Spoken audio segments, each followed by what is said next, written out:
Mason Mastermaid. I also go by Jarr. I'll be presenting my album tonight that I wrote, recorded, and produced in Ableton Live. So my agenda for tonight, I'm going to give you guys a quick introduction. I'm going to tell everyone who doesn't know what drum and bass and jungle is, and talk about who I was listening to while I was making the record, the inspiration specifically. Talk about the meat and potatoes, of course, the record creation, and the pre and post album marketing as well. A quick little timeline. I tried first semester to get everything written first semester like it was due that semester, so I could really focus on polishing and refining the marketing, because I knew those were going to be the most difficult for me. So the start semester, wrote the whole album, got the album themes down, and then we moved on to recording, and I'm going to show a lot in depth in that later in the presentation. The next step was honestly the hardest step, which was polishing and refining. That included finalizing the mixes, learning some new mixing techniques, which I'll show you guys some specific examples of. That also included the album sequencing, which means getting the order of the album and getting songs to transition into each other. And then also included mastering the single and album with my guy Freeman, and I'll talk a little bit more about that in a little bit, as well as the pre and post album marketing. The album cover commissions, I got my album cover through Fiverr. It's $150 for the single and $200 for the cover. And I very much believe in paying your artists, especially with all the AI stuff that's been coming out lately. Boosting social media presence. I had a whole bunch of social media posts planned that I will show you guys in a moment, as well as planning live gigs. So I titled the record, I wrote this record to graduate. I thought it was a little funny. It's a jungle and drum and bass record, so I'll talk about what that is in just a moment. True to my roots. By that I mean, I used to get paid to talk in a room on an app called Airtime, and I would co-host a room called the Hip Hop Lounge. So I started out making hip hop and talking about hip hop, so I wanted to incorporate the roots of that into my drum and bass as well. And I wanted a new fresh sound. It was my first time working with drum and bass last summer, and I put out a 5-track EP, but also people have been making drum and bass since the 90s, so it's really hard to get a new idea. People make it's similar to the comment of there's no new ideas in Hollywood, but I'm here to prove you wrong. And also nurturing the Kalamazoo EDM scene. It already exists. There's been a lot of folks who have blown up from the Kalamazoo EDM scene, so it's tapping into a market that already exists. What is drum and bass? So Oxford defines drum and bass as a type of dance music characterized by bare instrumentation consisting largely of electronic drum and bass originating in Britain during the 1990s.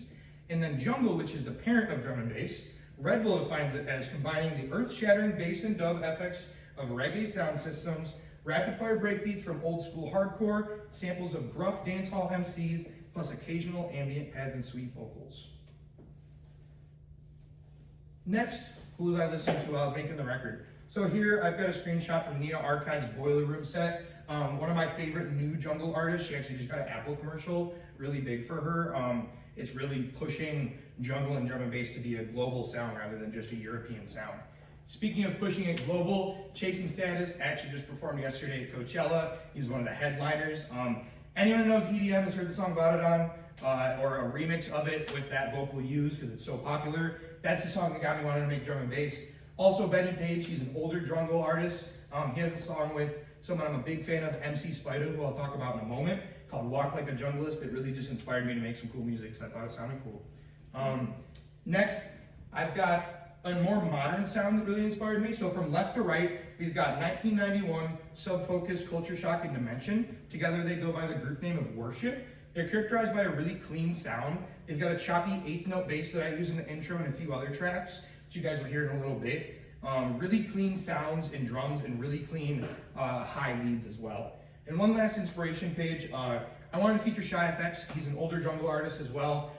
He features a lot of soul samples and guitar samples as well, which is a lot of what I use in my track, going back to the staying true to my roots as well. Again, I just talked about MC Spider.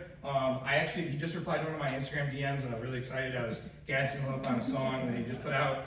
And then he's liked a few of my comments, so he knows who I am. I'm putting it out here now. I have a song within the next 3 years.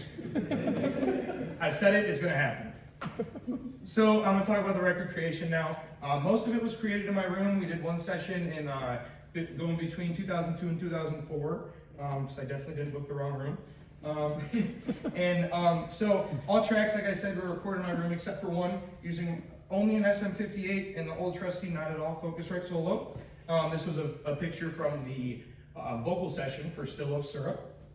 which I'll play that song in a little bit here. So this was the a photo from the session for the single here, Liability with Grace Newman, and thank you to Adam, who's in the room tonight, for giving some vocals on the intro.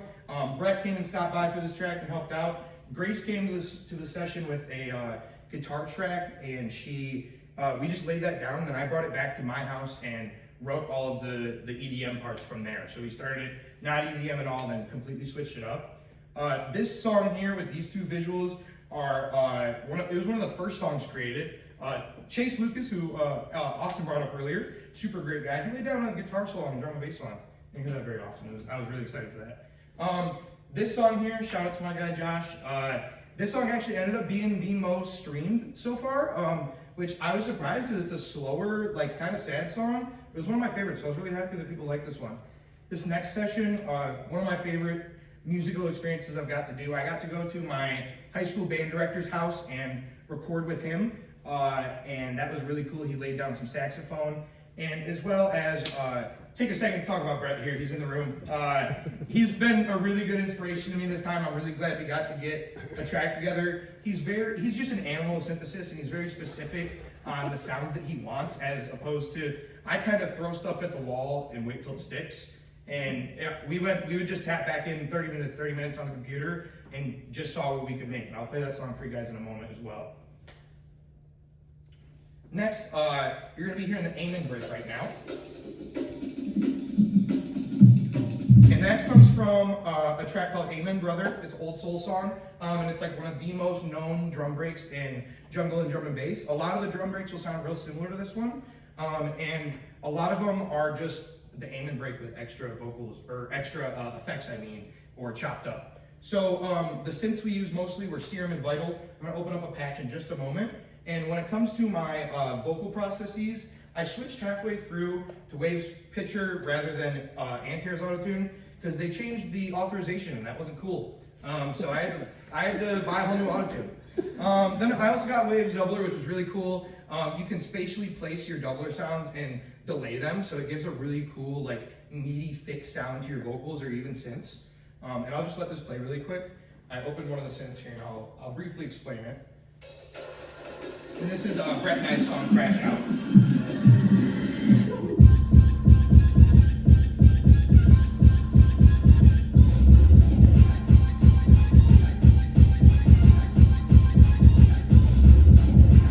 So I'm going to pause this here, because there's a lot going on in this little guy here. So these two spots down here they're LFOs and envelopes, and you can use them to control different knobs on your wavetable. So one of the main things that people do in EDM is manipulate these things, or use the manipulators to manipulate the other things. And so you can watch, as I'll play it again, it'll be triggering each quarter note or each time a note is played, and that moves the filter and other things in the plugin.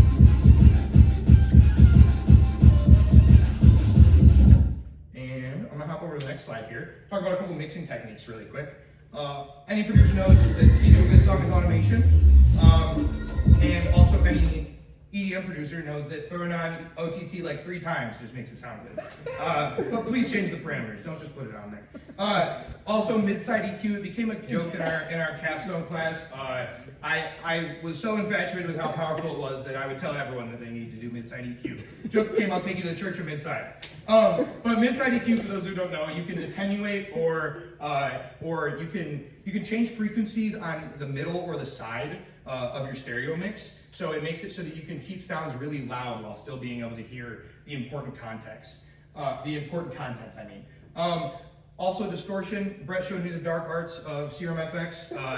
Connected to that wavetable that I showed you guys a moment ago, it has an FX page that you can run on its own, and the diode distortion on there is just unreal. You can put it on there multiple times and get kind of weird and crazy with it, and that's what we did. And also, I'll talk about the side chaining in one sec. Please, go back. But I'm gonna skip ahead a little bit here. So I'm gonna scroll up. Another dark art that Brett showed me really quick. So all of the drums are above this here, and everything else in the song is in a group directly under it. And when I saw him doing this, I was blown away and shocked that he was doing this. But he started drawing these shapes. I zoom in. This is our side chain. So we're just literally pulling the audio down. And I thought it was crazy and it was gonna sound horrible. It sounded amazing. So I put it on every song. And I'll do a little A-B here, no drums and drums. This with drums, no drums. No drums again. So you can hear the space that the drums would occupy really well. It's very intense, but it fits in well with that style. And nextly, this is the single cover on the left here, and then the full album cover on the right here. I had my artist that I found on Fiverr. I didn't like the background he gave me, so he just gave me a transparent background. I wanted something simple, and I just wrote that in my handwriting on a digital art app, and those are baby pictures of me as a kid. So pre and post album marketing. This is a little clip from Thunderbird's EDM night.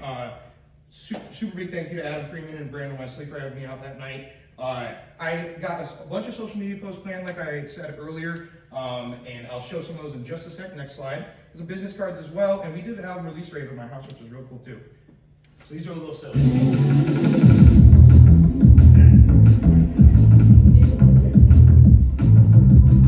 So that one had the original had like 2 million views when I found it, and I was like, I have to do that. Next, this one had like 100 likes on TikTok, and I thought it was hysterical. This one might be my favorite. So these all come to me to Instagram posts.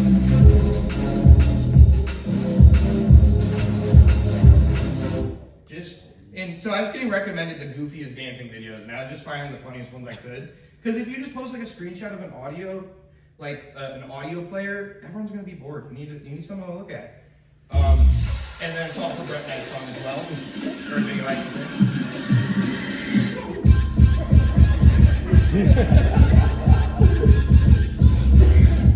And this one's a little crazy too. This video, when I found it, the original had like 5 million views. I just talk anti-AI, but this might be the best use of AI you guys have ever seen. I said, huh? What is your favorite DJ? sir? DJ Jarr, obviously.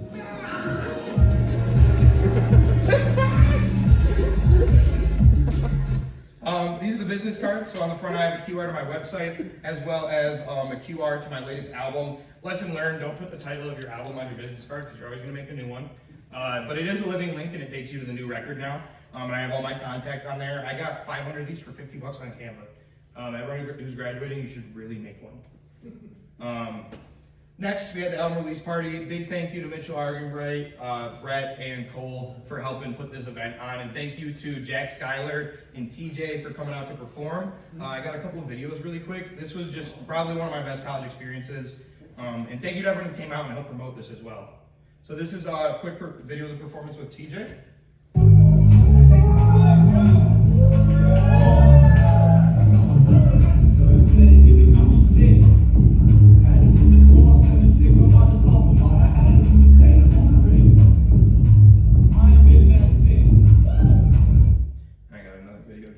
Crash out.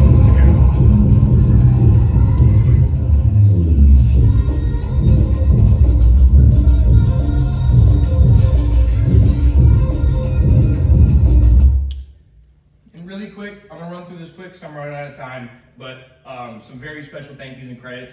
In order of appearance on the album, for the vocal features, big thank you to Grace Newman, Adam Qureshi, Jack Skylar, Tristan, Torres, Pink Playboi, Abby Phelps, Joshua Kraly, and tjsucks. Special thank you to my band director from high school, Smigell, for inviting me into his house and letting me lay down some saxophone. Another thank you to Chase Lucas and Josh Kraly for some guitar. Another giant thank you to Brett Schlav. You're the guy. I couldn't have done this without you. Another giant thank you to Parker Freeman. Kalamazoo people, please book with him and give him so much money. He's so talented. And thank you to everyone who got on the interlude. Also, I just want to say one more thank you to all that Matt and WMU school music staff, especially Dr. Rice, Dr. Biggs, John, and Dr. Coons. You guys have really inspired me these last couple of years, and I wouldn't be where I am without it now. Even if it's just telling me something hard I need to hear on a song, everyone knows what class that was, or giving me just life advice. You guys are really awesome, and I plan to stay connected with you guys. I've got some songs I'm about to play. There'll be a QR code in the bottom that should scan from your seats for the album. It's on all platforms, and I put the title of each one at the top. Hope you all enjoy it.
I said this in class a lot, but I'd like us all to mentally picture going back to the year 1300 and playing that last like a French peasant, and just seeing, because it's just, The world would never be the same. I know, but like, I love how you and a few other people who, you indirectly found your way to like some borderline avant-garde, insane shit.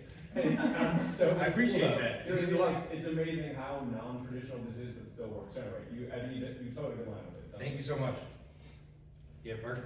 I'm actually really curious for the processing of Chase's guitar because actually I don't know anything about how that process went down. What did you do Yeah, for that? it was actually a lot of serum effects. It's too easy. Diode distortion, reverb on a send. Actually, the back half of the solo was a bass guitar pitched up an octave that I wanted it to not sound like a bass guitar because he thought he could rip that part out better on a bass guitar. So I was like, anyone who knows Chase in this room knows that you just gotta let Chase do what he does. So I let him do his thing and we got something beautiful from it. But yeah, it was a lot simpler than it sounded. Word. Yeah, Brett. Where's the Jarr mobile going next? That's a great question. I want to make another record, but I want it to sound a bit cleaner. I mentioned the group Worship, those 4 guys. A lot of their stuff just sounds like they've like taken a chisel to it for like 48 hours and just like it is the most clean, pristine music. And I think I got the sounds pretty clean on here, but I have a lot going on. I think I want to move to try to make maybe some cleaner music. It's a little bit more easily digestible. That's a good question, thank you. Yeah? Okay, I have to know, in the last song, did you sample the fitness gram pacer test? No, that would have been really funny though. There's a sound in there that sounds exactly like the sound. It might have been the switch. Okay. I wish I did now that you said it. Okay, I have one request before you present it. I'm going to take a quick photo of you on stage, but let's give one more hand for Mason.